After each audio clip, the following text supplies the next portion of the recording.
제가 30대 중반 넘어가면서 20대랑은 다르게 살이 진짜 안 빠진다고 생각했거든요. 근데 40대 이상이신 분들은 또 30대 때가 살 잘 빠지는 거라고 하더라고요. 40대 되니까 30대 때 한두 달 만에 8kg 빠는 방식으로 똑같이 했는데도 안 빠진다고요. 그런데 여러분, 혹시 위고비가 40대 이후로 나이 든 사람들한테는 효과가 약하다는 소리 들어본 적 있으신가요? 실제로 위고비 임상시험 연구 대상의 평균 연령은 46에서 49세라고 합니다. 나이 들었다고 해서 빠질 수 있는 살이 안 빠진다는 말이 아니라는 거죠.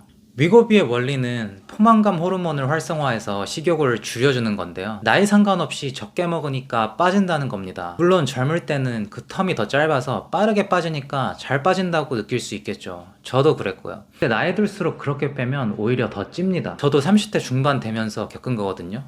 왜냐면 단순히 적게 먹어서 빼는 거는 평생 유지할 수도 없고 몸이 적게 먹는 것에 적응해버리기 때문이에요. 그래서 위고비도 복용하는 동안에는 체중 감량 효과가 확실하지만 끊으면 바로 요요 온다고 요새 말이 많잖아요. 결국 살 빼는 데 있어서 정답은 이겁니다. 위고비처럼 몸 안에 포만감 호르몬을 끌어올려서 식욕을 안정적으로 유지하고요. 몸이 줄어든 칼로리에 적응하지 않고 지방을 태울 수 있도록 신진대사가 활발하게 만들어야 합니다. 어떻게 하냐고요?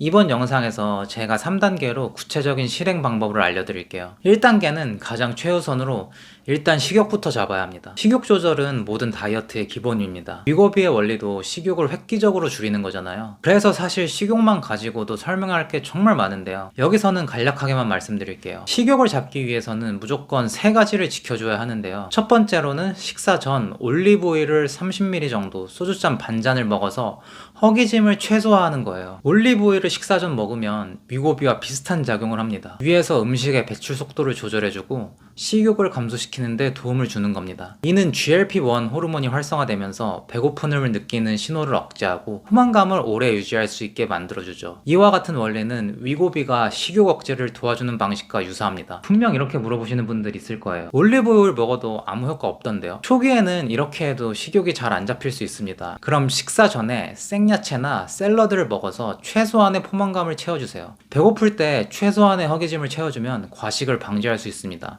저는 생당근 좋아해서 허기져서 많이 먹을 것 같으면 식사 전에 생당근 자주 먹었어요. 두 번째로는 14시간 공복을 꼭 지키셔야 합니다. 공복은 단순히 안 먹기 위함이 아니에요. 우리는 배고픔을 덜 느끼기 위해 공복이 필요합니다. 말이 좀 이상하다고요? 그럼 집중해서 들어주세요. 우리의 식사 간격이 짧거나 자주 먹을수록 혈당이 계속 오르락내리락 하게 되기 때문에 배고픔을 자주 느끼게 됩니다. 우리는 무언가를 먹으면 아무리 혈당에 영향이 적은 식품이라도 혈당이 오를 수밖에 없습니다. 올라간 혈당이 다시 내려오는 것을 반복하면 배고픔을 유발할 수밖에 없어요. 그래서 최소한 14시간의 공복을 유지해서 혈당과 인슐린 수치를 안정화해야 됩니다. 그래야지 식욕이 널뛰지 않고 안정적으로 잡아나갈 수 있어요. 공복 시간 동안 인슐린이 나오지 않으면 그때서야 지방 연소가 시작돼요. 세 번째로는 가장 중요한 건데요. 탄수화물을 식욕이 잡힐 때까지는 최대한 끊어보세요. 혈당을 급격하게 상승시키는 주범이 탄수화물입니다. 제가 앞서 혈당이 계속 오르락내리락 하게 되면 배고픔을 자주 느끼게 된다고 했잖아요. 결국 식욕 잡으려면 탄수화물을 무조건 적게 먹어야 합니다. 다만 평생 탄수화물을 안 먹을 것도 아니고 나중에 근육 키우고 할 때 탄수화물도 꼭 필요한 영양성분이니까 나중에는 먹어줄 거거든요. 초반에 식욕 잡을 때만 끊어야 한다는 겁니다. 그런데 이렇게 쭉 설명만 들으면 그래서 대체 뭘 먹으란 거지? 라고 생각 드시는 분들 분명 있을 거예요. 저는 이 기간 동안 스위치온 다이어트 1주차 식단을 추천합니다. 자세한 내용이 궁금하신 분들은 제 채널에 식단 영상 있으니까 참고 부탁드립니다. 이런 과정을 통해 식욕이 어느 정도 안정이 되었어요.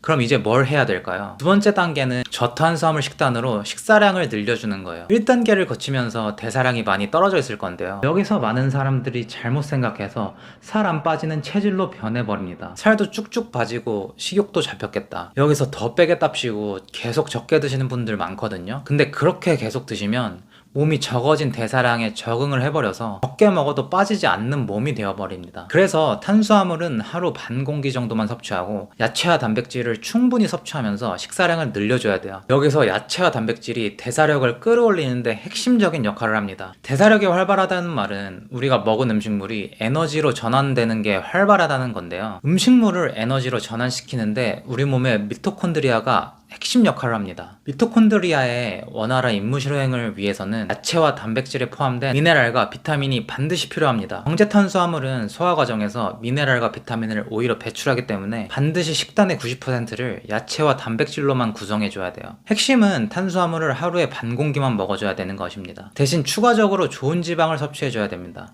여기서 중요한 건 트랜스 지방은 피하고 불포화 지방을 섭취하는 거예요. 비계 적은 돼지고기나 생선 종류도 좋습니다. 아니면 고기는 살코기 부분으로만 먹어주고 지방을 올리브오일로 채워주는 것도 좋은 방법이에요. 이렇게 저탄수화물이지만 야채와 단백질 위주의 충분히 포만감 있는 식단에 양질의 지방, 이러한 식단으로 칼로리 대비 대사력을 끌어올리는데 탄수화물이 줄어든 몸은 활발한 대사를 위해 지방을 꺼내 쓰기 시작합니다. 3단계는 2단계와 동시에 진행하면 좋습니다. 전보다 섭취 칼로리가 줄어들면서 근손실이 동반될 수밖에 없는데요. 근손실을 최소화하고 대사 속도를 끌어올리기 위해 일주일에 4회 이상의 근력 운동이 필요합니다. 최소 30분 이상 꼭 근력 운동을 해주세요. 그래야지 근육을 지키고 기초 대사를 유지해서 요요를 방지할 수 있습니다. 추가적으로 다이어트에 좀 더 욕심이 나시면 24시간 단식을 일주일에 1, 2회 시도해보세요. 단식은 몸에 있는 지방 창고를 열어주기 때문에 그동안 저장해 놓은 지방을 연료로 쓰기 시작해요. 이때 운동도 같이 하면 체지방이 확 빠지게 됩니다.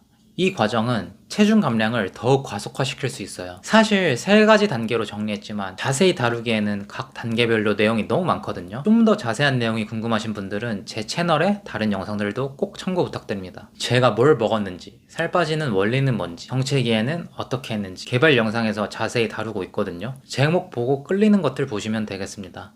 앞으로도 여러분이 궁금해하실 만한 다이어트 정보들 많이 올릴 거니까요. 구독도 눌러주시고 시청하시다가 궁금한 것들 있으시면 꼭 댓글 달아주세요. 제가 바로바로 답글 달아드리고 중요한 질문들은 향후 영상 제작에 아주 중요한 소재가 됩니다.